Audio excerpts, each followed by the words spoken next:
63b. Samach Gimel Amid Beis towards the bottom. It's about six lines up. Tana Rabbanan. Started in a brisa.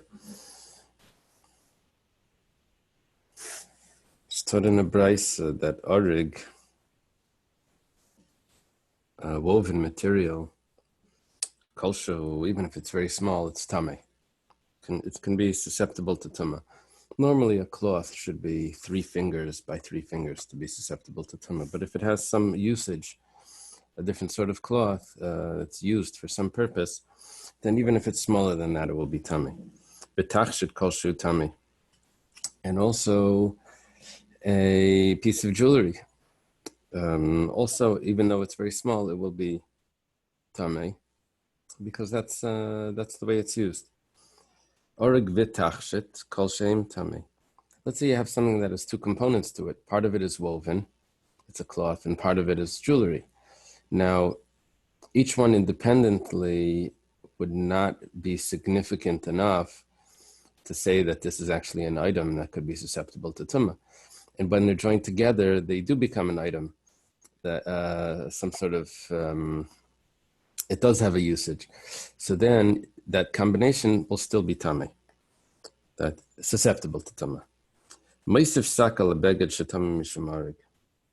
Sak is cloth that's made from goat's hair. That has a stringency over regular woven cloth because it's tameh because of arig. The Gemara is going to say, what does that have to... regular cloth is also arig. Arig means woven. We'll see in a few minutes. Amar Rava. Rava says, arig kol shu tameh. Where do we know that a woven cloth is tameh, even though it's very small? May oy beged. It has an extra aleph. Could say ubeged. The oy is the extra letter tells us to learn something else, which means even though it's very small. Tachshit kol shu tameh. This piece of jewelry, even though it's very small, is tameh. That we learned from a tzitz. We said the tzitz was a plate of gold that went on the forehead of the Kohen Gadol, and that was tameh, even though that could become tameh, even though it's very small. So too, any sort of jewelry, even though it's small, could become tameh. Orig v'tachshit kol shu tameh. If it's a combination of jewelry and a woven cloth, that gives off tameh. That's mikol kli ma'aseh. Forgot to bring my chumash. We learn that from any item, any utensil. So that includes even those cloth and jewelry. We're gonna discuss all of these things in a minute. So, so this one of the students tells to Rava, where do you get that pasuk from? Mikol Kli Ma'aseh. What parsha is that in? It's in Parshas Matis. After the war that they went to with Midian. I guess in Chabad, this would be known as Echolzu. It's a famous mimer. But that was to go to war with Midian. When they came back, they had these items that were tameh. One of the phrases there, it says Kol Kli Ma'aseh. Now, that was tameh over there because of tameh mace. They took it from the battlefield. So what are you telling me that orig v'tachshit is going to be tameh? Because over there we're learning from tameh mace. How do you know that it's tameh for things that aren't tameh mace? It says ahu b'Midian ksiv. That was by the story of Midian. By other things that aren't tameh mace, maybe we're more lenient. Let's say a sheretz or nevela or other things. Amalei gamar keli mihasam. By sheretz it says the word keli, a utensil, and over there by Midian it says the word keli. So I can learn from there a gezer shava, a comparison from tameh mace to sheretz. Rashi mentions that I can't learn from sheretz itself. He says because over there it sounds like it needs to be actually a vessel as opposed to a tachshit, which is jewelry. I can only get the jewelry from kol klei maisa, not from sheretz, where over there it says kol keli asher yasim malacha. Over there it means it has to actually have a use, not just to be a piece of jewelry. Okay, and we said we were going to explain the third part of this. That Brisa had a woven cloth, a tachshit, and then a combination. Those were the three things. Oh, then there was the fourth. The fourth was that a sack has an extra thing over a beged that it's tummy because of arik. So that's the fourth thing we have to explain. Sak ala beged, maisif sak ala beged shetam misham arik. Something extra that a sack, which is goat hair, has over woven cloth, that it's tummy because of woven. The Gemara asks, what do you mean? Every cloth is woven. That's what beged means, that it's woven. Hachikam. The Gemara answers, this is what it means. Sack, this goat's hair doesn't even have to be woven, that it's still tummy. What do you do with goat's hair when it's not woven? What do you do with it?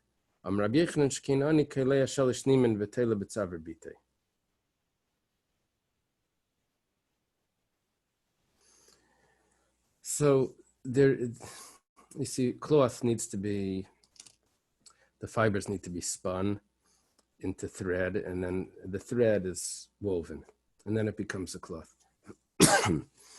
Here we're saying that with goat's hair, once it's spun, it already has a usage that it could be used as a necklace for a poor man for his daughter. You can make this into a necklace. He would color the hairs and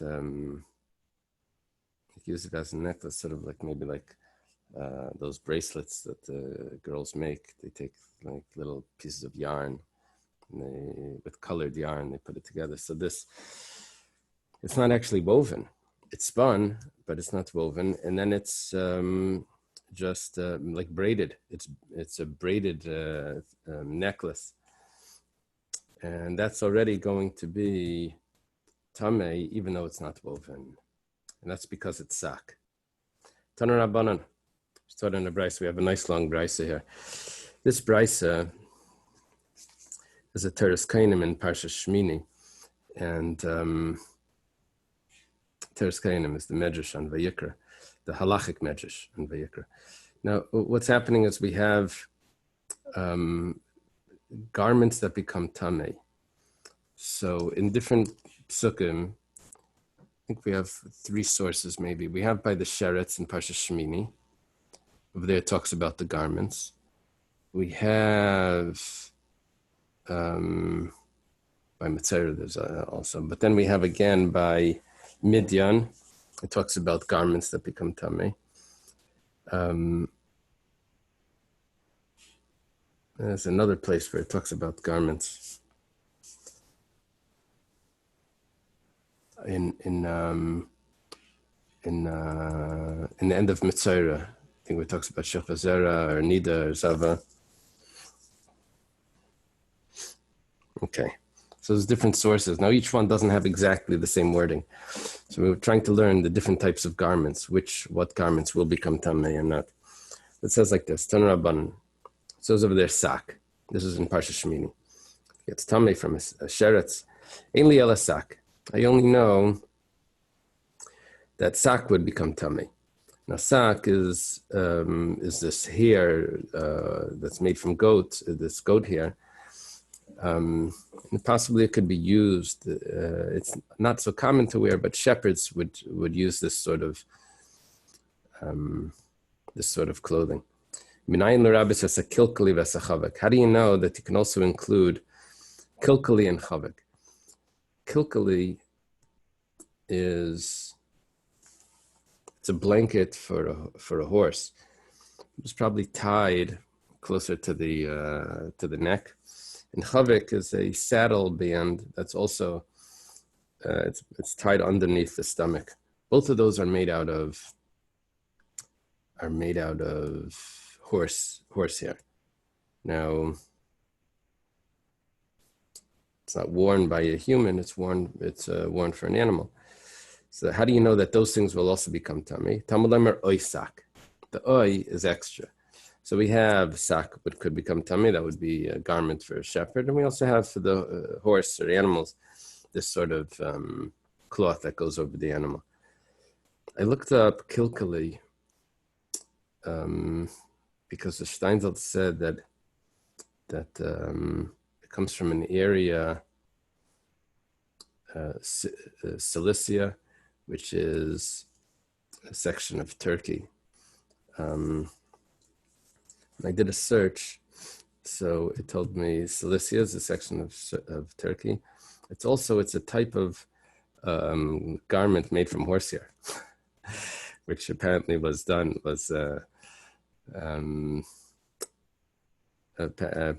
common in that area.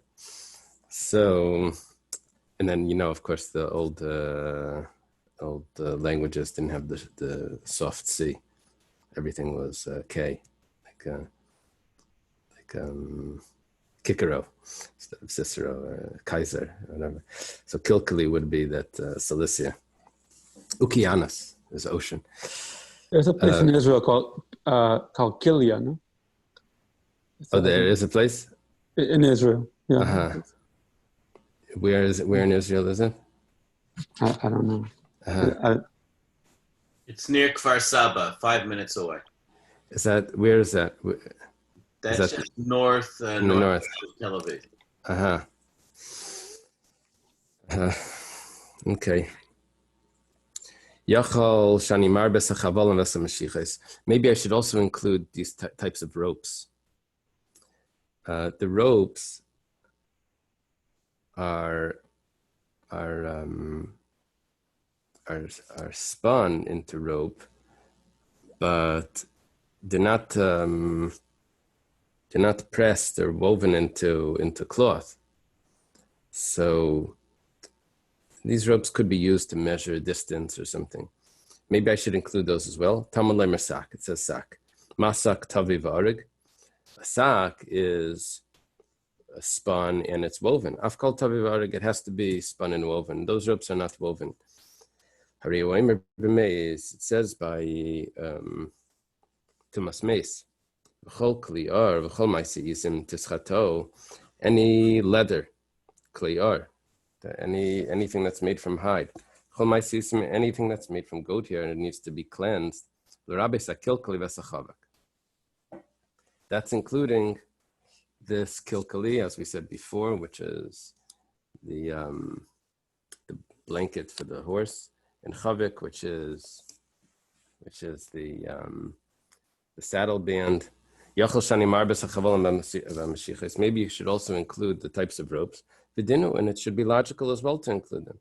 Time b'sheretz v'time b'meis. You are metame by a sheretz,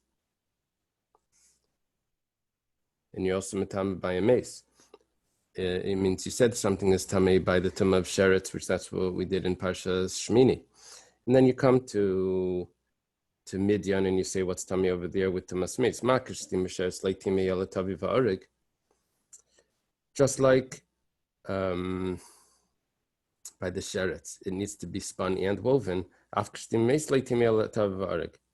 Also, by the mace, it needs to be spun and woven. So this would mean that we're excluding the cloth, the meshicha. So the yachal, maybe I would think that I should include these types of ropes. And it's maybe you would think that you'd include them. The answer that we say no, that you shouldn't, and we'll compare it. It's logical not to include it because we compare it to sheretz. Where it says hein, is that really so? What are you saying? Over there, you didn't include the ropes to be tamei. That's sheretz. That's a more lenient sort of tameh. It's only tamei till evening. It's not tamei 7 days. Tamei meis. That's more chamer. Maybe we should have extra stringencies over there and make these ropes tummy.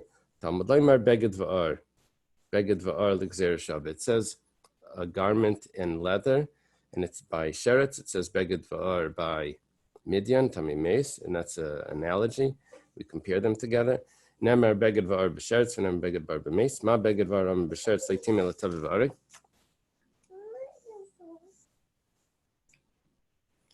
Take it to the couch, okay?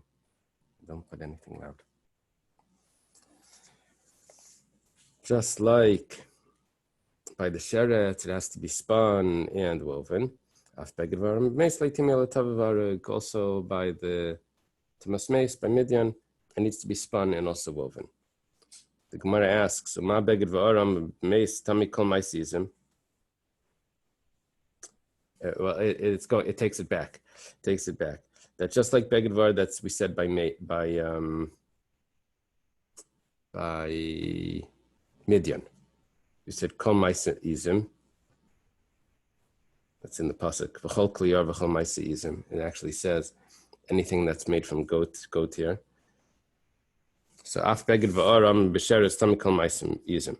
Also, by the sheretz, it's going to include anything that's made from goat hair. Ein li ela davar haba min ha'izim.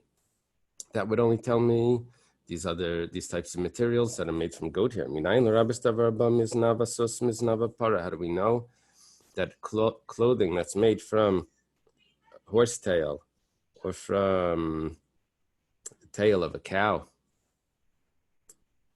how do we know that that's also going to become tummy? Talmud Laimar oisak. It says oisak. Now we have a little bit of a problem because we used oisak already once. That oi, that extra word oi, that extra aleph possibly, in the oi, we used that to teach me kilkali and chavik, which was that blanket and the saddle band. Now you're telling me that it's coming to that you're using it to teach me cloth that's made from horsetail or tail of a cow. It says but you used it already. A pixie is you derived from it already. Kilkali and chavik. The Gemara says, yeah. I actually used that before I knew of the analogy of the Gezer Shava. So I needed Oisak to teach me that. But Hashta das Gezer Shava, now that I have the Gezer Shava, I don't need it anymore because the Gezer Shava teaches me that anything that's made from Kol Maisi Izim, anything that's made from goat's hair is going to be Tameh. And that's by mace. So it takes me back also to a sheretz that's also Tameh. So I don't need the Isak.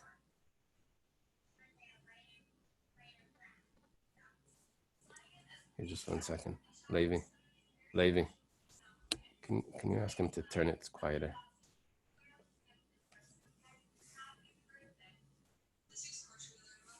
Okay.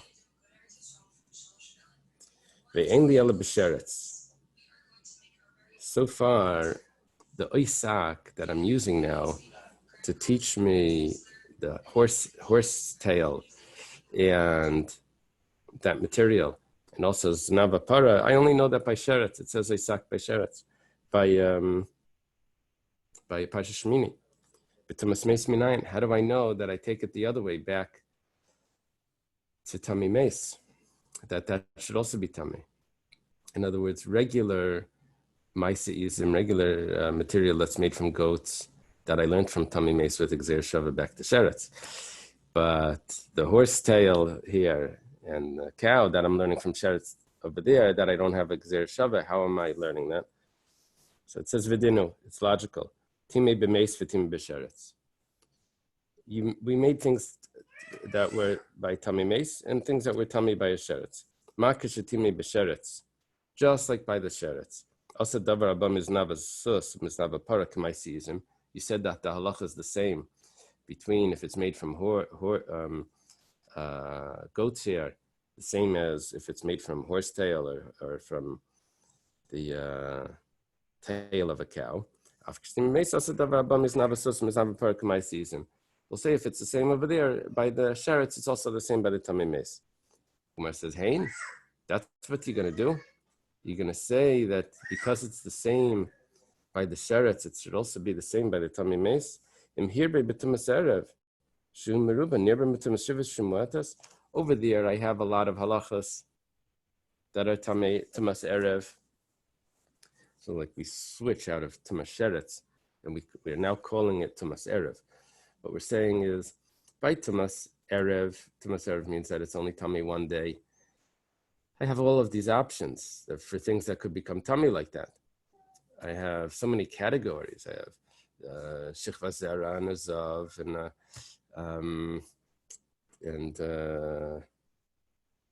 Nevela and Sheretz. I have all of those things that become tummy. Tummy Meis, Tumas Shiva, I only have one thing. Maybe it's more restrictive on what becomes tummy over there. Talmud Leimer Beged Va'ar L'Gzer Shava. We go back to that Gzer Shava.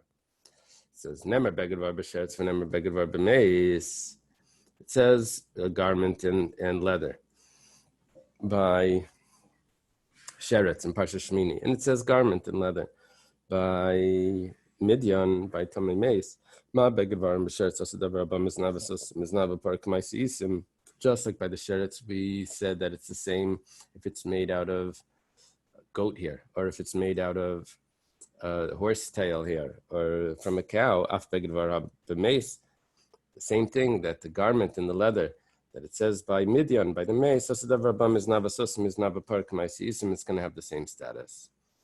Okay, so anything that's made from this hair, it's going to have the same status, whether it's by a sheretz or by a tamei meis.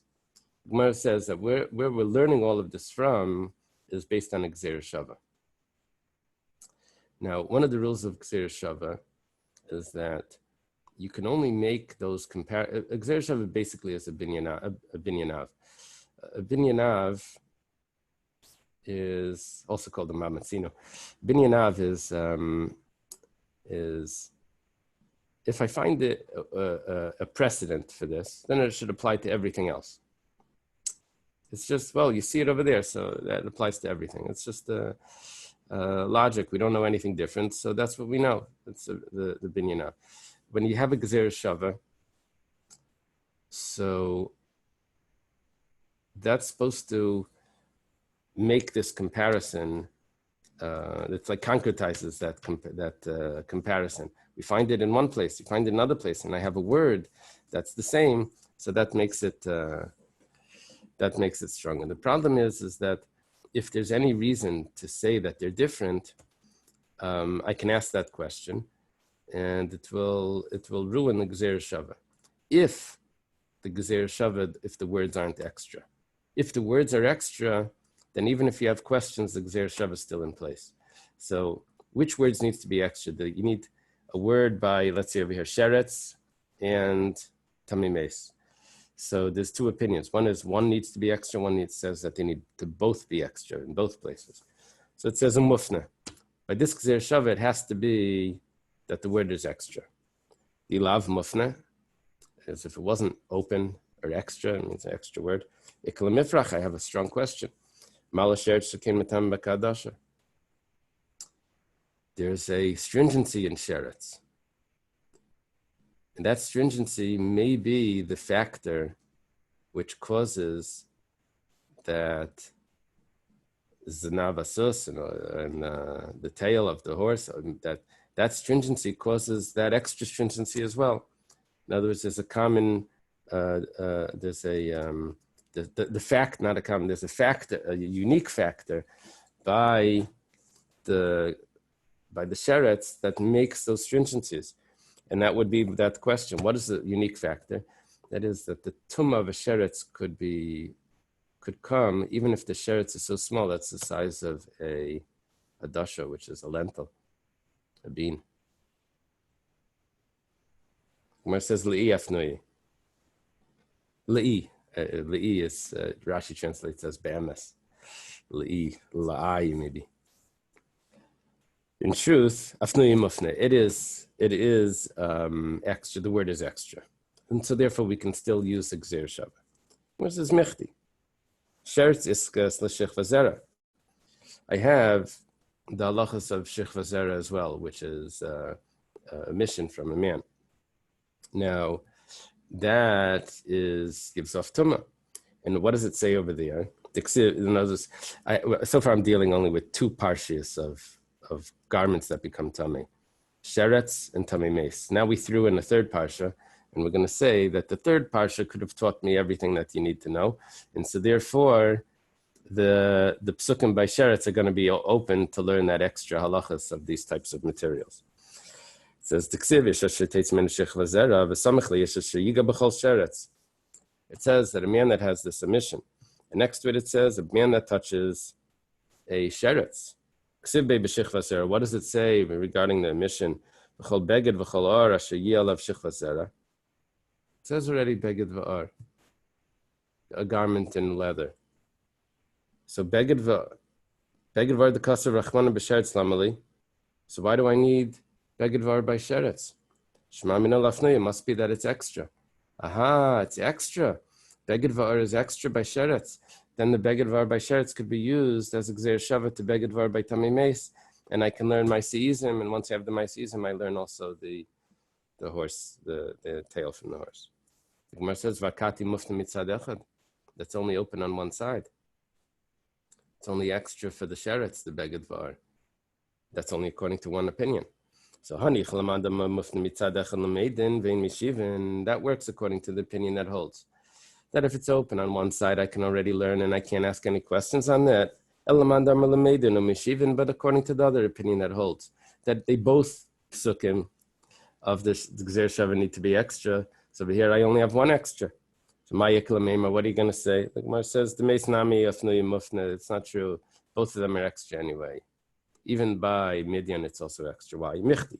Mace is l'shich v'zera. Mace is also compared to the shich v'zera, to the emission. Because over there it says anyone that touches a corpse or someone that has a emission. Aha, no, by shich v'zera it says a garment of leather. So beged v'ar the kasra rachmana meis lamali. So if there's already a comparison to the shich v'zera, the mace to the shich v'zera, we already said before that sheretz is compared to shich v'zera because it's next to it in the pasuk. And now we have mace to shich v'zera. It says beged v'ar over there, so I don't need beged v'ar that it says by mace. So shema min alafnei must be extra. So I have the shich v'zera, the beged v'ar by shich v'zera replaces both. It could replace both beged va'ars of the sheretz and the beged va'ar of the tamei meis, which leaves beged va'ar extra, which allows me to make the gzeir shava to include the garment of goat's hair and the garment that's made out of horse and horsetail and para. Okay, we started to talk about these types of materials. We quoted these parshias of Midian, so we go on. It says, "V'nakri v'skarban Hashem isha shematzik kliza v'tzada v'tzamitas agel v'kumas." These are the soldiers that are coming back from the war with Midian. They said, we're going to bring this as an offering to God. A man that found this golden bracelets, other bracelets, rings, and an agil and a kumas. Those are types of jewelry or ornaments. Rabbi Lazar says, agil, what is agil? Sounds like something round. So said the fushal dadin. This is something that goes over the breasts. This is from the spoils of the war that they found from Midian. Kumas. What is the kumas? That's another type of ornament. So zed the fushal beis rechem. This is something that goes over the private area. The fus is a form, some sort of also ornament that they would wear. Rabbi Yosef, Ihachi, if that's the case, the Targum calls it machuch. It's interesting that Rabbi Yosef is the one that says this, because Rabbi Yosef was blind and he was an expert in Targum, because we said he couldn't say the Torah by heart, because Dvar Shabbat Yeter Shalem Bal Peh, so he knew the Targum well. So he says the Targum is machuch, davar mebil de gichach. This is something that makes people laugh. I guess if someone would be carrying this around, and it's some sort of metal that goes over the private area, probably a precious metal. Okay. Amalei Rava Migufi de Krush Mamina. We can see this from the actual pasuk. You don't have to get this from the Targum, but the pasuk, the word in the pasuk is kumaz, which is an acronym for kan makam zima. Here's the place of immorality. It went over the private area, so that was this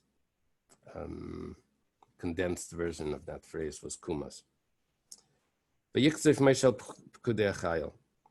Moshe gets angry at the soldiers. So I think in the psukim it's mashma he got angry because they let the girls stay alive or something. So what are you doing with this was the whole problem. So over here it says, what was Moshe angry about? Amar Rav Nachman, Amar Rav Avu, Amar Moshe Yisrael, Shema chazartem lekalkulchem harishon. Maybe you went back to the original corruption. Knows why you're bringing these as an offering. Did you sin again? What happened? No, there's no man that's missing. In other words, everyone here was righteous. We didn't sin again. So why is he bringing more offerings? They said, we didn't sin. There was no sin, but but we still had thoughts of sin. So miyad v'nakriv korban Hashem. Then they brought this offering. Tanad be Rabbi Shmuel was taught in the yeshiva of Rabbi Shmuel. Pnei mahutzachu Yisrael shabayis dar kapara. Why did the Jewish people of that generation need atonement? It's because zanu eineim in erva they enjoyed. The word zanu over here means that they enjoyed. They enjoyed the gazing at the nakedness of the women of Midian or Moav. Amar Rav Sheshes says,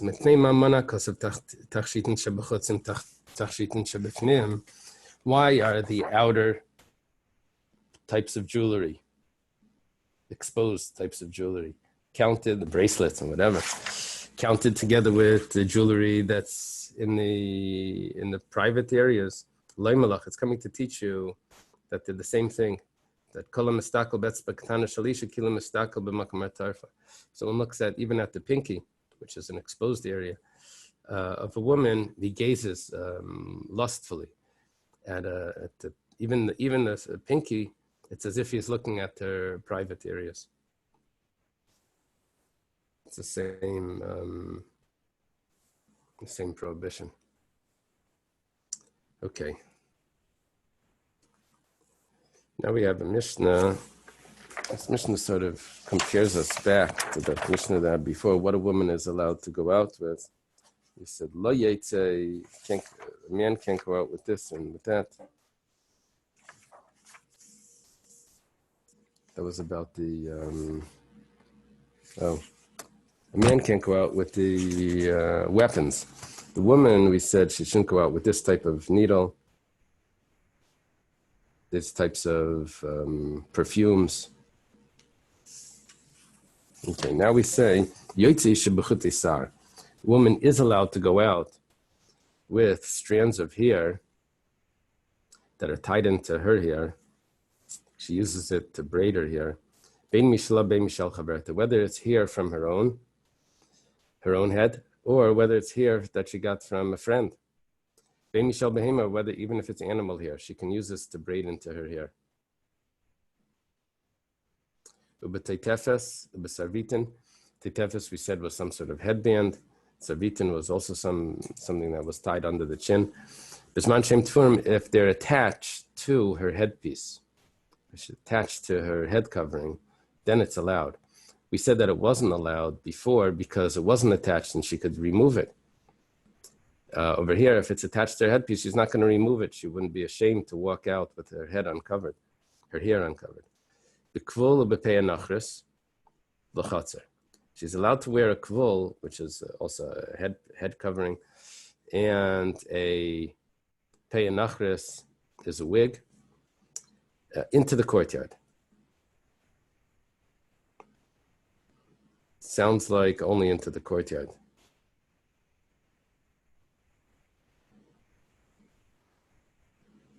But not into the public domain. The first things that we said in the Mishnah were even into a public domain. Yeah, we're not so familiar with all of these halachas. Today, the women wear any sort of jewelry. There's a bunch of reasons given why. Those reasons include they don't really take it off to show. It could be we don't really have a Rosh Hashanah. That's explained why it's not. If you look at the bottom of the bottom line of Taisvus, B'nashi didan ina maris tachshitin v'tabais, and also mutav yushagim al yum mezidin. So we don't even say anything.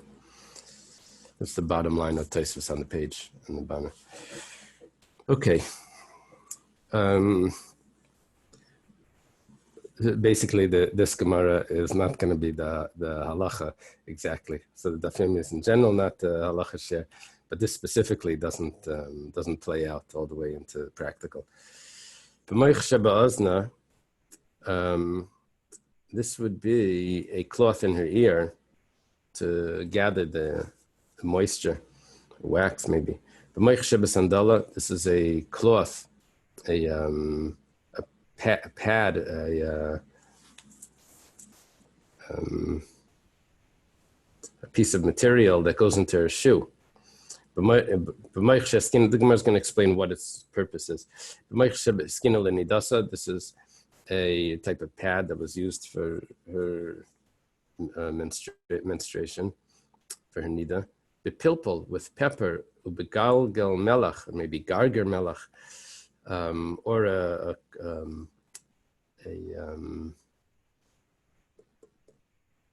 piece of salt. Or anything that's put into her mouth. These are things that take away, the pepper takes away bad breath. The salt she puts in because she has a problem with her teeth or with her gums, and that would clear away the infection or something. We do it like for a sore throat or something, gargle. But this was apparently for the teeth as well, or the gums, the salt. But you can't put it in lechatchila on Shabbos. We're talking about where she had this in her mouth beforehand, and then she could walk out with it on Shabbos, which is interesting. But if she puts it in on Shabbos, then the Gemara is going to say that it looks like maybe she's doing a trick. She's trying to carry this. If it falls out, she can't put it back. Shein teseves. This is a artificial tooth. Shein shalzav. Maybe this may be an explanation for the artificial tooth. We'll see in the Gemara two possibilities. Rameir says that it's allowed. The Chamim say that it's prohibited to have these false teeth. Utzricha. In the beginning of the Mishnah, we mentioned that the hair that she's allowed to braid into her hair was whether it's hers or whether it's her friend's or whether it's from an animal. The Mishnah has to elaborate and explain each of those. The Yashmin and Didav would say that she's allowed to have her hair mishum d'leimaz, because that's okay. It's not disgusting. It's her own hair. Aval chaverta, but if it's a hair from a friend, so the maz, that could be disgusting. A Malay would say that maybe she can't wear that. She can't braid that hair in. Why she do it? I don't know.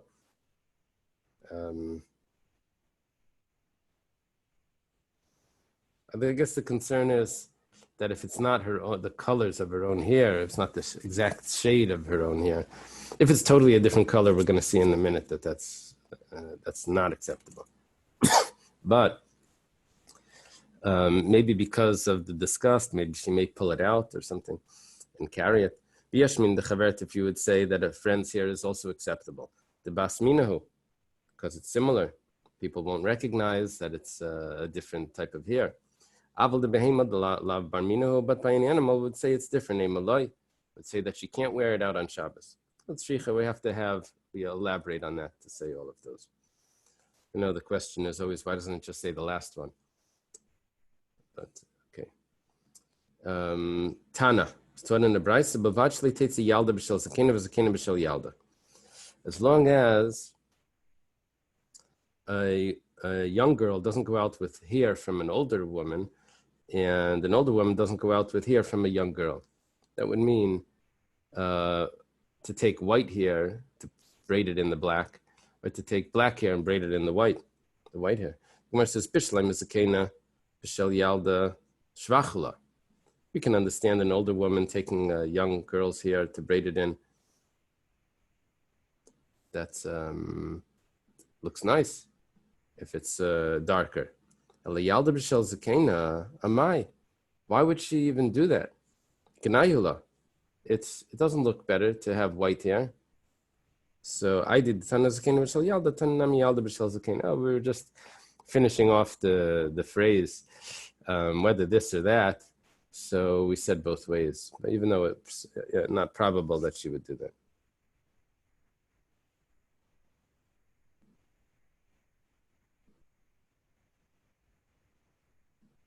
Okay.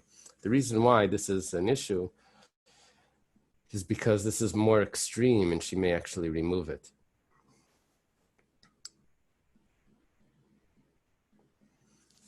Okay. To wear these headpieces or a wig into the courtyard, that was acceptable. Amar Rav says, if you're not allowed to go into a public area, you're not allowed to wear it in a courtyard either. And the reason is because you may step outside, and then you weren't allowed to wear it in the public area. So don't put it on in the courtyard either. In the house, yes, but not in the courtyard. Chutz mikvol upei anachris. That's the only exception. What we had in our Mishnah is these headpieces. Rabbanani bar Sason, Mishmeid Rabbi Yishmael. Isn't that interesting? He says the name of Rabbi Yishmael, which is Rabbi Yishmael bar Biasi. Omar, he says hakol kekvol. No, everything is exactly the same. You're allowed to wear it into the courtyard. You're just not allowed to wear it outside. Everything could be worn in a courtyard. Tanan, it's taught in the Mishnah, that you're allowed to wear these things in a courtyard. Well, there's only two items. That fits very well with Rav, that only has these two items that are the exception. But it's a question on the other opinion that says that everything goes into that category. You didn't have everything, you only have two. So the Gemara says, what's the problem? Rabbanani bar Sason Mishmei Deman Kamarla. Whose name is he saying that? Mishmei Rabbi Yishmael bar Rabbi Yosi. He's saying in the name of Rabbi Yishmael bar Rabbi Yosi. This is Rabbi Yosi ben Chalaf, the son, the student of Rabbi Akiva. Rabbi Yishmael bar Rabbi Yosi, Tanu Upalig. He can argue. Rav is also a Tanu Upalig, but that's not necessary because he fits with the Mishnah. He doesn't need to argue with anyone. He has good support. But the other opinion that seems to argue with the Mishnah needs a real support. He said, yeah, he has the support. He's quoting Rabbi Yishmael bar Rabbi Yosi. Okay. For Rav, Maishnahani, the question is, we understand Rabbi Yishmael bar Rabbi Yosi and Rabbanani. Everything is the same. You're allowed to wear it into the courtyard. You're not allowed to wear it into Rosh Hashanah. But why does Rav make this distinction? Amar Ula Kadesh Leitiskana al Baila. Ula says, well, we don't want her to have no jewelry at all. On Shabbos, she has to look without any cosmetics or something. They don't want it to become ugly in front of her husband. So therefore, they made exceptions that she can wear these headpieces. Kidatanya, as was taught in the Brisa about Dava bin Indasa, with the woman that is Nida. So bin Indasa, the Gemara thinks at the beginning means minuda. Minuda means like in cherem, like excommunicated, outside.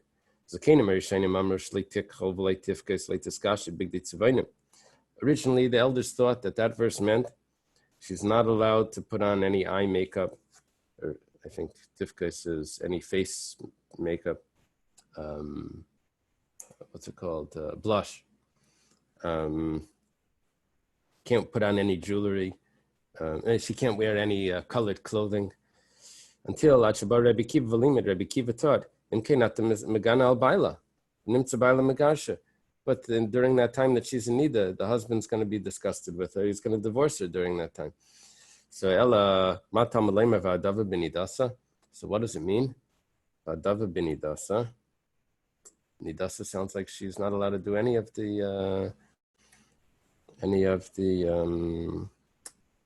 these cosmetics. It says no. Benidasa te'at shetav v'mayim. She says tameh. Nida doesn't mean minuda. Doesn't mean excommunicated. Nida means in the flow of that she has, which is tumah. Okay. Rav Yehuda Marav. Rav Yehuda says the name of Rav. Kol makom shamercham mipnei marasayin. Anything that the sages forbade because of what people see, it looks like a sin. Afilu b'chadji chadar masu. You can't do it even in private. It's a famous rule. Tanan, start in the Mishnah. That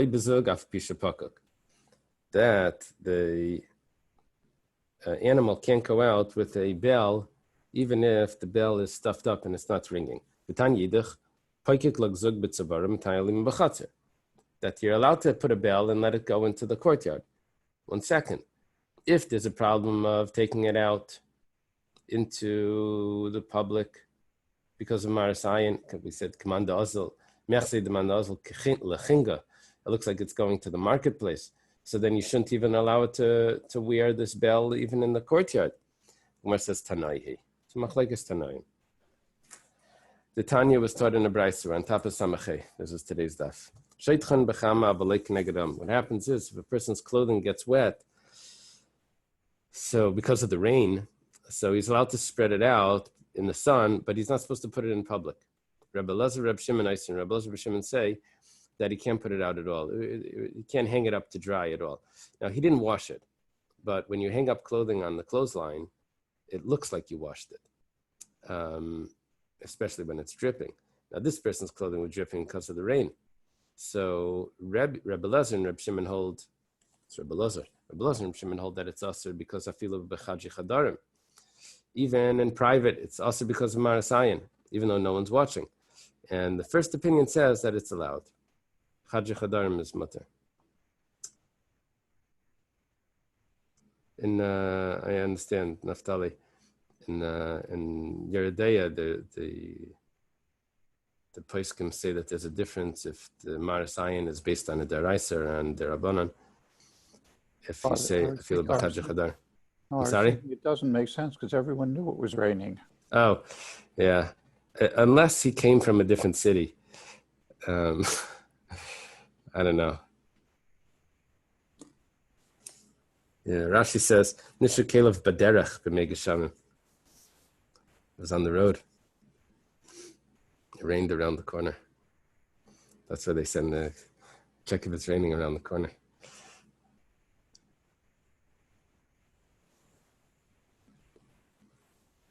Okay. The Maich Sheba Azna. With the piece of material in her ear, we said that she's allowed to go out with this. Tani Rami Baruch Hesavusha Kashabas, and it has to be tied. I'm not sure how it's tied. Maybe it's tied around the ear, I'm not sure. With this cloth in her shoe, Tani Rami Baruch Hesavusha Kashabas, has to be tied to the shoe. Now, I think what was the reason for this shoe is maybe that it wasn't straight or something. It was a cushion in the shoe to make it more comfortable. That's what it was. Dr. Stein, who are you showing us over there? Who is that? All the Gemara mentions all these different wads, a wad of this in the ear, a wad in the shoe, wad. I couldn't find pictures of wads, so I put a picture of Henry Wadsworth Longfellow because Wadsworth. That's the closest I could get. Sorry. Okay. Sorry. Okay. Little humor.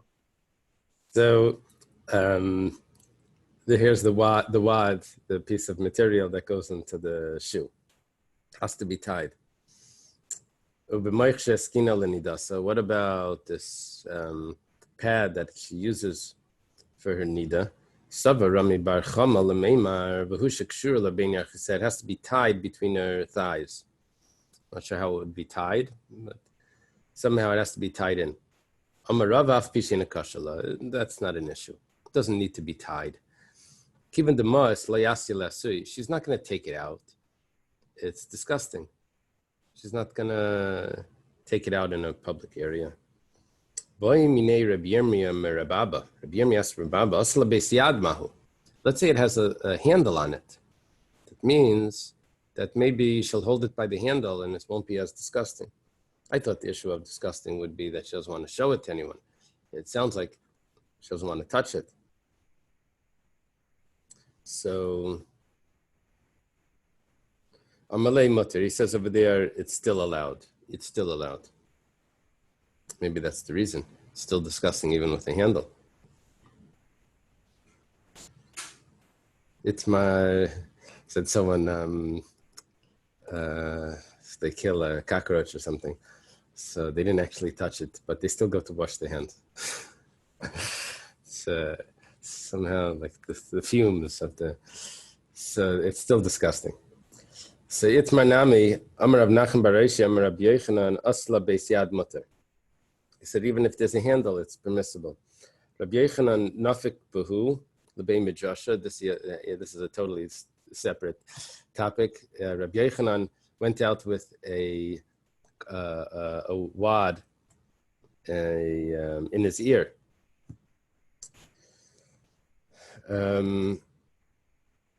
Rashi says that he was older and he had a lot of earwax. So he would go out with that and he went to the Beis Medrash. His friends argued with him. In other words, they held that wasn't allowed because it wasn't tied.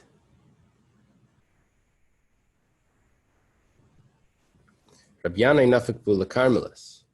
Rabbi Yanai, I think Rabbi Yanai was even older than, I forget if Rabbi Yanai I think was older than Rabbi Yochanan. Professor, if you look on the chart, Rabbi Yanai, I think he was a teacher of Rabbi Yochanan. I think he's right above Rabbi Yochanan in Eretz Yisrael. So he went out to Carmelis. Carmelis is an area that's not a Rosh Hashanah. And of Kol Doirei, everyone argued with him, not just the people of the Beis Medrash. Why did they do this? Rabbi Yochanan. Why did he do this? It has to be tied. So the Gemara says like kasha, it needed to be tied if it wasn't tightly in, but if it's tight in, it doesn't need to be tied. So therefore, Rabbi Yochanan didn't have a problem with it, but the other people said that it needs to be tied anyway.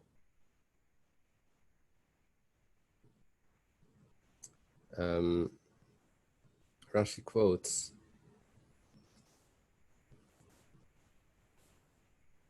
that Rabbi Yochanan went to the Beis Medrash, and that was next to his house. He didn't even go to Rosh Hashanah.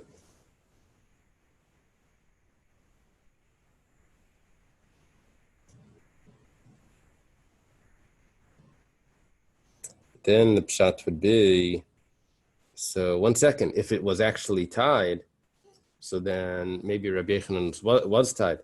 So why did we say that he only went to the Beis Medrash? He could have even gone to Rosh Hashanah. So we said that it was tied, but it wasn't tight. That would be a totally different pshat. Exactly the opposite. Okay, 2 pshatim. I think when he says, Rashi brings, Mitalmidei Rabbeinu Halevi, I know Rashi quotes Rabbi Yehuda Halevi sometimes. It could be this is from the students. Leviah. Rashi quotes sometimes Leviah. Okay. Bepilpul begalgul melach. A woman can go out with this in her mouth, either for breath or for toothache. Pilpul reach hapeh galgal melach ledurshini. Durshini is a teeth illness.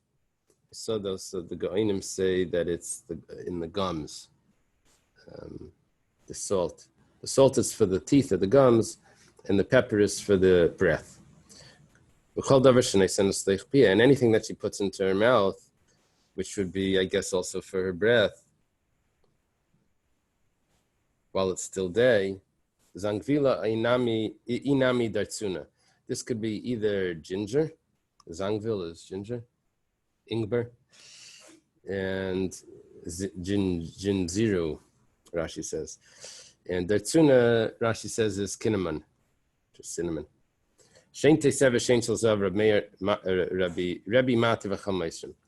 This artificial tooth.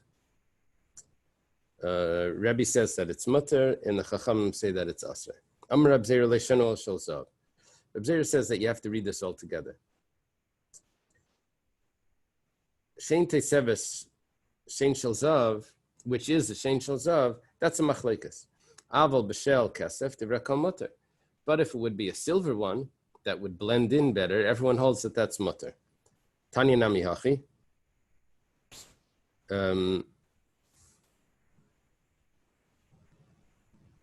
The Rashi gives two pshatim. Well, the first pshat is because it blends in better. Second pshat is because if it's gold, then she may take it out because of its precious.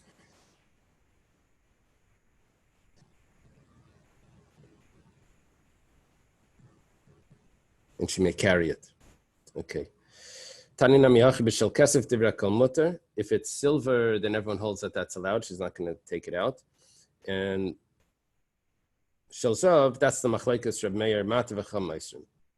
Okay, so machlekes Reb Meir and the Chacham if it's gold, if she may take it out. Rebbe says that it's allowed, and the Chacham say that it's aser, that she may take it out. Amar Abaya, Abaya says, Abaya does this often. What he does here, he says Rabbi Eliezer, Reb Shimon ben Elazar, Kulu Svirlu, the Kol Midi, the Migna Be Layasi Lasuye. Abaya likes, he lines up sages that say they all have the same opinion, even though their opinions are different, but he says they have the same underlying theme, which is, we had it before. I'm sorry? My Gemara has a ches instead of lasuye. Is that just a typo? Oh, la'achve. Le'asi la'achvuye means to show. To show, lachvuye, to lachve, lachvuye, to show. I'm sorry. So what he says is like this: Rabbi Eliezer and Reb Shimon ben Elazar all hold the same thing, that anything that's shameful, she won't take out and show. Okay, and carry, which is the Rabbi Hadiyaman. Rabbi is over here that she's not going to take out her missing tooth. Not going to show that she's missing a tooth. She's not going to take it out. That she has an artificial tooth in there. Rabbi Eliezer, rather, the Tanya Rabbi Eliezer paita b'kiveles. Rabbi Eliezer says that she won't take off this kiveles, which was a type of perfume that she wore. If she had a smell, she would wear this pouch that had in it myrrh or whatever. And with this jug that had a perfume in it, she won't take it off. Because she won't take it off because she'll smell. Or she's showing that maybe that she needs it. And Reb Shimon ben Elazar, Tani Klalam, Reb Shimon ben Elazar, Kol Shulamat min Asvacha Yetzbe, L'mayla min Asvacha in Yetzbe. Anything that's below the headpiece, she won't remove. And if it's above the headpiece, then she will remove. So below the headpiece, she's allowed to wear it on Shabbos. Above the headpiece, she is not allowed to, because she will remove it. Why? She doesn't want to take it off. She doesn't want to show her hair.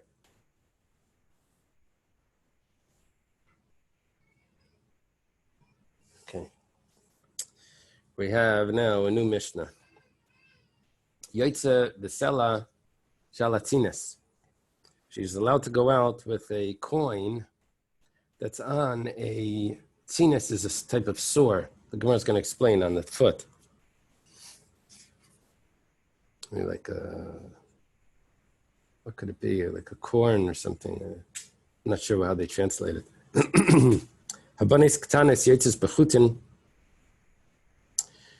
va'afilu bekismin shebaznayim. The young girls that had their ears pierced before they have the actual earring in there, they can go out with a thread that goes through it. It goes through the ear, and even if it's a little twig, a little piece of wood, that would also just to keep it that keeps it open. They don't take it out. People that live in Arabia, they're allowed to wear a head covering that covers this goes way back. What's it called? The burqa. They would cover it. They'd cover their whole head. Madiyos, people from Madai, Prufius, they're allowed to wear something that's like draped around them. Probably goes over the head also, but it's draped around and is buttoned up. It sounds like an Indian style dress, but Prufius is the way they would wrap something around the button. And every person can also do this. But the sages have said what's more common.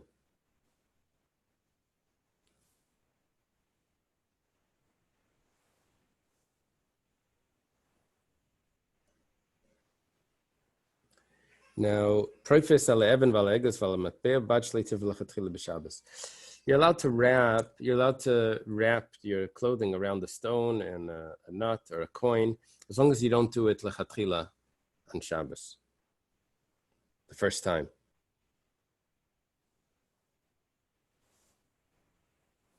I was going to ask that seems to be a contradiction. You just said you're allowed to. Okay. My tzinus, let's go back to the coin on the tzinus. Tzinus was something on the foot. It says basara. This is a sore that's on the bottom of the foot. And somehow this coin would be healing. Today we would be concerned that the coin would have bacteria on it. But maishna sela. What's this with a sela, with this coin? Maybe you think that everything that's hard is good for it. So make a little piece of clay. Maybe it's because the silver of the coin gives off a moisture. And that's healthy for this. That's healing. So why do you have to use a coin? Use a plate of silver plate, silver foil. Maybe it's because of the image on it. Maybe the image presses in, or maybe it's a superstitious thing. Maybe the image presses in on it. So it says, so make a wooden image. Abaya says all of these factors help the healing of this sore. Okay, and the daughters are allowed to go out with strings, with strings in their ear, with the threads in their ear to hold it from closing up. The father of Shmuel, he did not allow his daughters to go out with threads in their ear. He didn't allow them to sleep together in the same bed. And he made for them separate mikvahs. That means he dug and he made a mikvah for them during the days of Nisan. That's when the snow was melting in the spring. And he made mats for them to use b'yom Tishrei in the days of Tishrei in the fall, that they could go into the rivers. He didn't allow them to go out with these threads in the ear. What are you saying? Why did he do that? Armish, this says that you are allowed to. It says, his daughters had colored threads that went in the ear. And that was already decorative. It was jewelry, sort of. They may take it out and show, because it looked really nice. Other ones just had a plain little piece of thread that it wasn't pretty. So For them, leishavaklu, that he didn't allow. They may take it out to show. Gani and Gabi Adadi, he didn't allow them to sleep together, his daughters. This could be a raya to Rav Huna. Rav Huna was of the opinion, Rav Huna, Nashima Maselis Zubasu, Psulis Lakuna. Nashima Maselis is women that have homosexual behaviors. So Rav Huna held that made a woman into a Zaina, and a Zaina is not allowed to marry a Kohen. Maybe that's a unique opinion. If it's man, homosexual is biblically prohibited.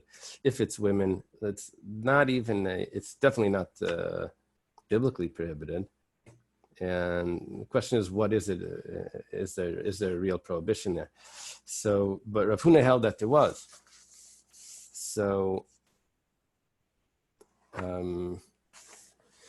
it's different opinions what the issue was according to Rav Huna. Is it considered znus, or is it because she's not a real basula?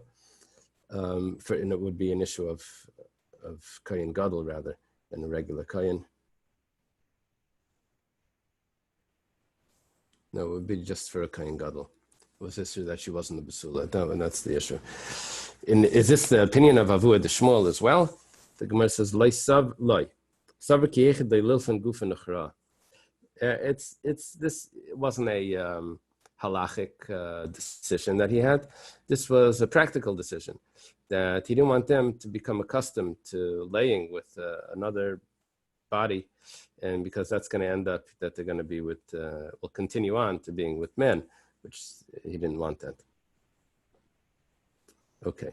Vavadu mikvah b'yom Nisan. And Ravua de Shmuel also made mikvah in the days of Nisan in the spring. Why couldn't they go into the river in the spring? Messiah le Rav. This is a support for Rav. The Marav mitra b'marava sadar Rabba pras. If there's rain in the west, which is in Eretz Yisrael, we have a great witness that testifies that it rained in Israel. What's the witness? Pras, the Euphrates River, which meant that the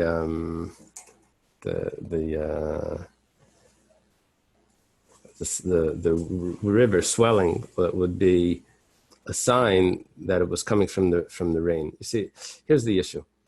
A mikveh needs to be still water. It needs to be collected. A rainwater needs to be collected and still. It cannot be flowing. A mayan, which is a spring, is allowed to be flowing. So the spring, let's see over here, they have North Silver Spring. The waters from both sides of Florida, both coasts of Florida, push the water under, and it makes the water come out as a spring, and then it comes down. It turns into this river. So that's acceptable. That's a spring, and it's acceptable if it's flowing. But if that water is coming from rainwater or snow that's melting, and that's a problem, because that's flowing rainwater, and that's not kosher for a mikveh. So Avua de Shmuel holds that if there's an increase in the river, in the Euphrates River, that's coming from rain in Israel, and the Euphrates River flows from north to south. So it's coming from Israel, and so that's a problem. You can't use that mikveh. You can't use that as a mikveh. So he would have to dig for his daughters a mikveh, a way of collecting water that it should be still. And this is a support for Rav, because Rav holds that the Euphrates tells us if it was raining in Israel. Uplika de Shmuel, however, this argues on Shmuel. Damar Shmuel, Nara mikipin mivrach. Shmuel holds that the river comes from the aquifers. It's coming from the bottom. It's not coming from the rain if it's swelling. However, Shmuel argues on himself. don't know why this doesn't put this as a question, but it just says it happens to be. Because Shmuel also says that the Euphrates cannot be flowing.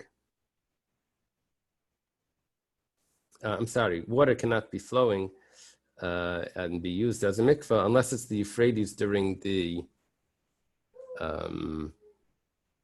Tishrei.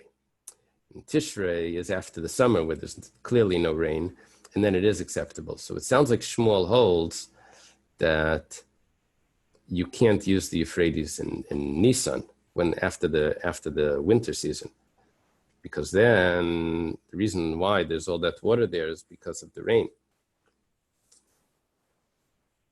Okay, I'm sure there's a lot of discussion scientifically how exactly this works.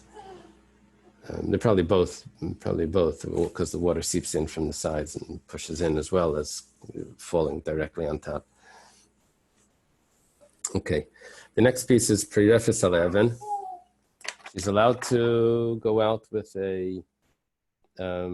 this stone her clothing wrapped around the stone, or a nut, or a coin. So then it says, as long as she doesn't wrap it around these things originally. And it says, 1 second, Ram Reisha Perefes. You said that she is allowed to wrap it around. Perefes is the verb that she's allowed to. Rabaya Seifas Lematbeya. The whole problem in the end that she's not allowed to, that's only when it says do not wrap it up, that's talking about a coin. The coin she wasn't allowed to wrap up originally, only if it was, but the other thing she is allowed to.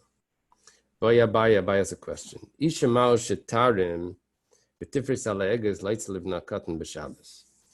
Can a woman do a trick? She wants to bring a nut outside for her son on Shabbos, so she's going to use it as a button on her clothes, and then get outside, they're going to eat it. It's button candy. So, and it's a trick.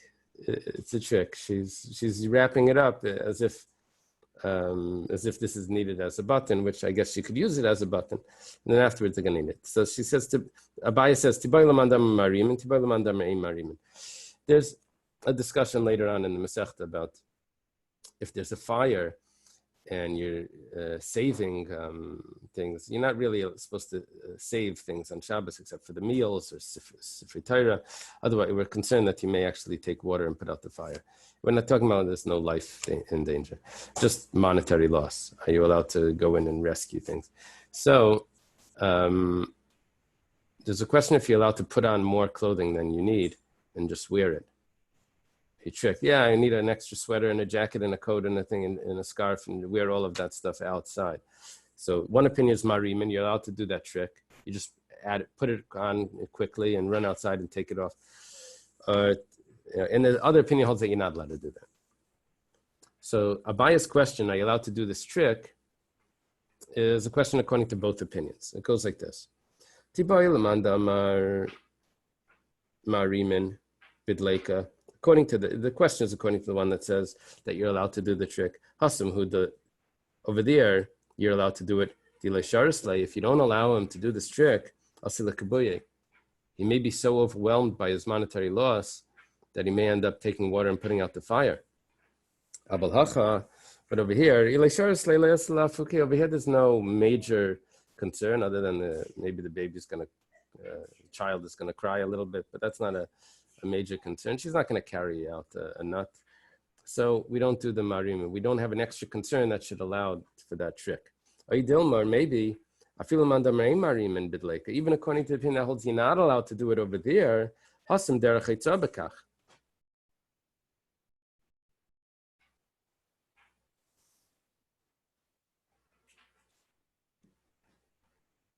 Over there, that's a way of wearing. Some people actually wear it like that. Then over here, I would say that it's acceptable. So 1 second.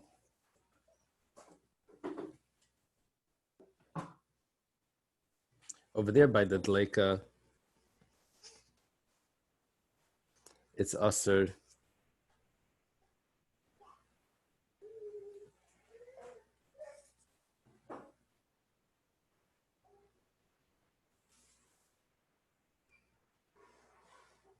because people would do that.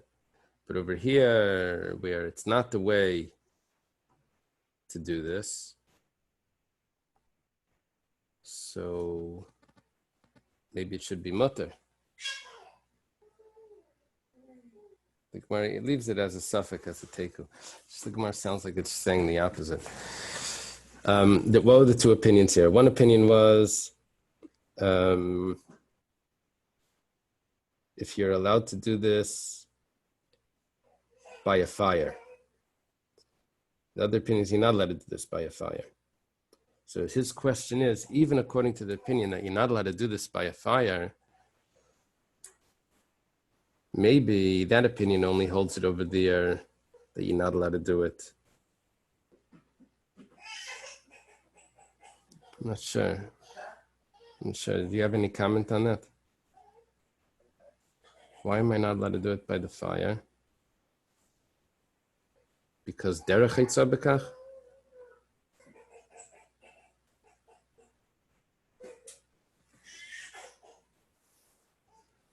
Okay, let's leave it here. I'll look that piece over.